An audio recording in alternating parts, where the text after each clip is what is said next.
नमस्कार दोस्तों, आज हम ओपन कर रहे हैं हमारी बुक का second chapter toy industry in India, Bharat में खिलौना उद्योग। तो इस चैप्टर को शुरू करने से पहले हम लुक करते हैं हमारे माननीय प्रधानमंत्री जी की 24 जून की स्पीच को। चलिए। आज हम जब बात कर रहे हैं तो ग्लोबल टॉय मार्केट करीब करीब $100 बिलियन का है। इसमें भारत की हिस्सेदारी सिर्फ $1.5 बिलियन के आसपास ही है, सिर्फ 1.5 बिलियन। हमारे प्यारे देशवासियों, इस स्पीच के माध्यम से माननीय प्रधानमंत्री जी ने हमें टॉय इंडस्ट्री की जमीनी हकीकत से रूबरू करवाया और यही सच भी है। तो चलिए शुरू करते हैं हमारी बुक को लुक करना और जानते हैं टॉय इंडस्ट्री के बारे में डिटेल में। तो भारत में खिलौनों का इतिहास क्या है, क्योंकि किसी भी चैप्टर को शुरू करने से पहले उसके इतिहास के बारे में हमें मालूम होना चाहिए। खिलौना कोई आज का चलन नहीं है, ये इंसानी सभ्यता की शुरुआत से ही हमारे साथ रहे हैं। भारत में खिलौनों का अंश हड़प्पा और मोहनजोदारो के समय से ही देखने को मिलता है। खिलौने जरूरी नहीं कोई रिमोट कंट्रोल कार हो, ये मिट्टी व लकड़ी के हाथी घोड़े भी होते हैं और भारत तो दुनिया भर में मशहूर भी इन्हीं विभिन्न प्रकार की सामग्रियों से बने खिलौनों के लिए है। चलिए जानते हैं देश के 5 मशहूर पारंपरिक खिलौनों के बारे में। उनमें से सबसे पहले हम बात करते हैं कर्नाटक के चन्नपटना खिलौनों के बारे में। इनका इतिहास 300 साल से भी पुराना है। भारत में चूड़ी बनाने के लिए काम आने वाले लाख से बने ये खिलौने किसी भी आकार में ढाले जा सकते हैं। कर्नाटक के चन्नपट्टा क्षेत्र में बनाए जाने के कारण इन खिलौनों का नाम भी चन्नपटना खिलौना पड़ गया है। दूसरे नंबर पे आती है तंजौर डॉल्स।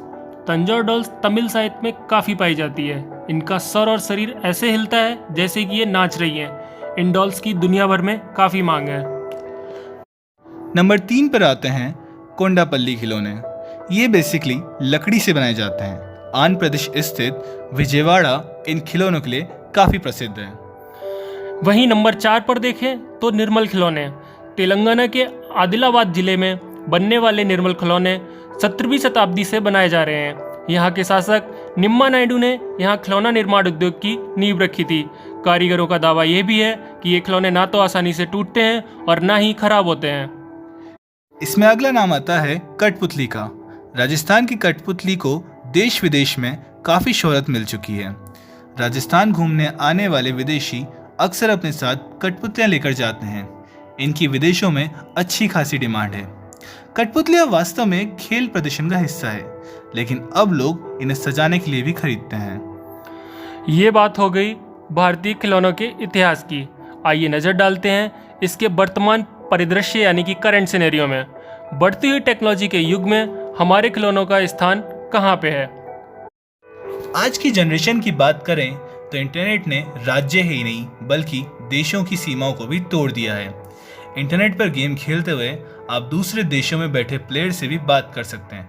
अब चाहे आप लूडो ले लीजिए या पबजी।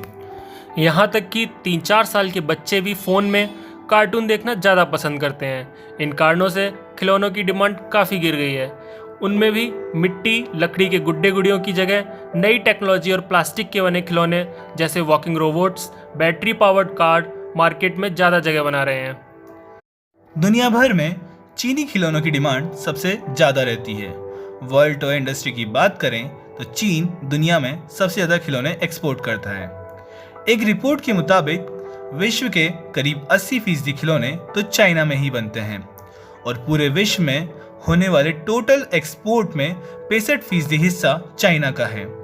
उसके बाद कहीं जाके यूरोपियन देश आते हैं। अगर हम भारत की बात करें तो विश्व के खिलौना बाजार में भारत की हिस्सेदारी 0.5% से भी कम है। भारतीय खिलौनों का फिलहाल चीन के खिलौनों से कोई मुकाबला है ही नहीं। चीनी खिलौने टेक्नोलॉजी में हमारे खिलौनों से कहीं ज़्यादा बेहतर और दाम में कहीं कम। वैसे खिलौने अगर भारत में बनने लगे तो हमें खुशी होगी भारतीय माल को बाहर बेचने में। तो भारत दूसरे देशों से पीछे क्यों है? जिन मुख्य कारणों की हम पहचान करने में सक्षम हैं, वे अन्य देशों से बेहतर टेक्नोलॉजी, रिसोर्सेज और इंडस्ट्री पॉलिसीज की कमी है। आइए इन्हें कुछ बिंदुओं की सहायता से देखते हैं। बात करते हैं प्रोडक्ट रेंज एंड वैरायटी की। भारतीय खिलौना निर्माता बहुत अधिक इलेक्ट्रॉनिक्स, गेम्स और बैटरी से चलने वाले खिलौनों का उत्पादन नहीं करते, इसलिए उनके पास प्रोडक्ट की ज़्यादा वैरायटी नहीं है। महंगी कीमत और घरेलू बाजार के छोटे आकार इसका मुख्य कारण है। भारतीय खिलौना उद्योग में 80-90% छोटे निर्माता हैं और बाजार में वैरायटी लाने के लिए उन्हें नए प्रकार के खिलौनों को डिज़ाइन करने के लिए प्रोफेशनल डिजाइनरों की ज़रूरत है, लेकिन वे IIT, NID जैसे संस्थानों द्वारा प्रदान की जाने वाली डिजाइन सेवाओं का खर्चा उठाने में असमर्थ हैं। अगला कारण है कच्चे माल की उपलब्धता।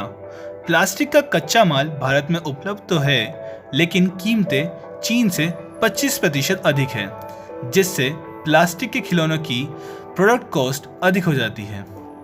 दूसरी ओर अगर हम बोर्ड गेम के बारे में बात करें तो भारतीय कार्डबोर्ड में पानी की मात्रा अधिक होती है, इसलिए उनमें छेद कर पाना आसान नहीं होता। वहीं चीनी कार्डबोर्ड सूखे और सख्त होते हैं, जिसके कारण उनकी प्रोडक्ट की क्वालिटी बेटर होती है। इसलिए भारतीय निर्माताओं को मलेशिया से बोर्ड खरीदना पड़ता है, जिससे उनकी प्रोडक्शन की कीमत फिर से बढ़ जाती है। बात करते हैं स्किल्ड मैन पावर की।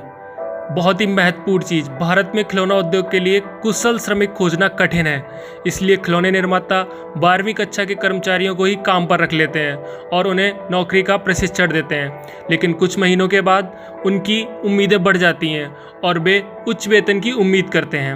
उन्हें बनाए रखना MSME जैसे संगठन के लिए एक बड़ी चुनौती है। भारत में ऐसे बहुत कम संस्थान हैं जो खिलौना निर्माण, डिजाइनिंग, मोल्ड बनाने से संबंधित पाठ्यक्रम प्रदान करते हैं। अगला कारण है टेक्नोलॉजी और मशीनें।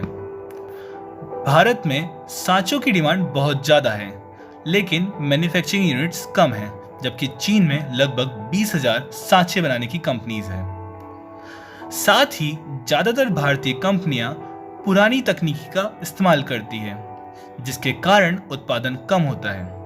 अगर हम मल्टी कैविटी सांचों की बात करें तो भारत 5 से 6 खंड के सांचे बनाने में समर्थ है, जबकि चीन की कंपनियां 50 से भी ज़्यादा खंड वाले सांचे बनाती हैं। अगर हम सॉफ्ट टॉयज़ की बात करें तो बहुत से भारतीय सॉफ्ट टॉय निर्माता मैनुअल प्रक्रियाओं का उपयोग कर रहे हैं, यानी हाथ से स्केचिंग द्वारा डिज़ाइन, पैटर्न काटने के लिए कैंची, सिले हुए कपड़े में मैनुअल फिलिंग। इसके अलावा बहुत कम सॉफ्ट टॉय निर्माताओं ने उत्पाद सुरक्षा सुनिश्चित करने के लिए मेटल डिटेक्टर स्थापित किए हैं, ताकि कोई भी टूटी हुई सुई का हिस्सा गलती से भी सॉफ्ट टॉयज में ना जाए। आपूर्ति श्रृंखला यानी कि सप्लाई चेन। अगर हम चीन की बात करें तो उन्होंने निर्माण क्षेत्रों में कच्चे माल के आवागमन के लिए अच्छी सड़कें बनाई हुई है। साथ ही ये क्षेत्र बंदरगाहों यानी पोर्ट के पास भी है। भारत में अभी सप्लाई चेन सिस्टम पर काम चल रहा है। वहीं अगर हम बात करें exporting issues and marketing strategies की, तो किसी भी प्रोडक्ट को मार्केट में बेचने के लिए आपके पास उससे संबंधित सर्टिफिकेट होना चाहिए। खिलौनों को एक्सपोर्ट करने के लिए इंटरनेशनल सर्टिफिकेट का होना जरूरी है। इन सर्टिफिकेट की कीमत 15,000 रुपये प्रति डिज़ाइन तक होती है, इसलिए निर्माता अपने सारे खिलौनों की बजाय कुछ चुनिंदा खिलौनों को ही सर्टिफाइड करवाते हैं। साथ ही लगभग 95% भारतीय निर्माता इंटरनेशनल टॉय फेयर में नहीं जा पाते हैं, क्योंकि वो महंगे होते हैं। इनकी वजह से भारत के खिलौनों का एक्सपोर्ट कम होता है। हमने समस्याएं तो देख ली, अब बात आती है उनके समाधानों की कि सरकार क्या कर रही है और उन्हें क्या और करना चाहिए। अगर हम सर्टिफिकेट्स की बात करें तो भारतीय मैन्युफैक्चरर्स के लिए भारतीय सर्टिफिकेट की कीमत कम करनी चाहिए, वहीं विदेशी मैन्युफैक्चरर्स के लिए इन सर्टिफिकेट्स की कीमत बढ़ाई जानी चाहिए। उसके साथ ही सरकार भारतीय मैन्युफैक्चरर्स को इंटरनेशनल सर्टिफिकेट दिलाने के लिए मदद कर सकती है। हमारी दूसरी मुख्य समस्या है परिवहन और विभिन्न क्षेत्रों की कनेक्टिविटी। क्लस्टर इस समस्या के बेहतरीन उपाय में से एक है। अलग अलग मैन्युफैक्चरिंग प्लांट्स जैसे कच्चा माल बनाने वाली कंपनी खिलौना कंपनी के पास हो और उन तक पहुंचने के लिए बेहतरीन रोड अवेलेबल हो, तो मुनाफा कई गुना बढ़ाया जा सकता है। क्या आप जानते हैं भारत का पहला खिलौना समूह कोप्पल कर्नाटक में इसी जनवरी को ओपन किया गया है और यहाँ से लगभग 1 लाख से अधिक नौकरियां मिलने की उम्मीद है। वहीं दूसरी ओर उत्तर प्रदेश सरकार खिलौना निर्माण पार्क बनाने के लिए लगभग 3,000 करोड़ का निवेश कर रही है। पश्चिम बंगाल के एक्जियम एसोसिएशन ने भी टॉय पार्क बनाने के लिए राज्य सरकार से जमीन का अनुरोध किया है। अगला तरीका है आयात शुल्क बढ़ाना। आयात शुल्क बढ़ाने से बाजार में उपलब्ध उत्पादों की लागत बढ़ जाती है। यह दो देशों के बीच के संबंध को प्रभावित करता है। लेकिन अगर हम इसकी पॉजिटिव साइड देखें तो ये लोकल मैन्युफैक्चरर्स को अधिक सामान बनाने के लिए प्रोत्साहित करता है, क्योंकि वे उसी कीमत में ज़्यादा मुनाफा कमा सकेंगे। और हाँ, भारत पहले ही इस योजना के साथ आगे बढ़ गया है। इंपोर्ट ड्यूटी को बढ़ाकर 60% कर दिया है, जो पहले केवल 20% थी। कई भारतीय निर्माता अपने उत्पादों को विदेशी मार्केट में बेचना चाहते हैं, लेकिन उन्हें इसकी पूरी जानकारी नहीं है। गवर्नमेंट ऑफ इंडिया को खिलौना निर्माताओं को जागरूक करने के लिए कार्यक्रम शुरू करने चाहिए, जैसे टेलीविज़न और न्यूज़पेपर द्वारा लोगों को जानकारी पहुंचाना, या सोशल मीडिया पर वीडियोस शेयर करके भी लोगों को जागरूक किया जा सकता है।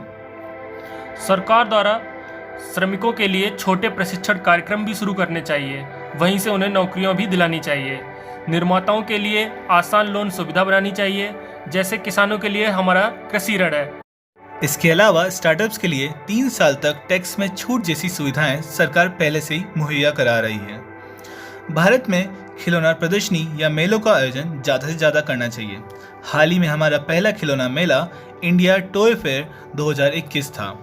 इसी के साथ पीएम मोदी ने टॉयकाथॉन चैलेंज के इनॉग्रेशन के समय खिलौना निर्माताओं से ये भी अपील की थी कि निर्माताओं को खिलौने में प्लास्टिक की जगह ऐसी चीज़ों का इस्तेमाल करना चाहिए जो आसानी से रिसाइकिल हो सके।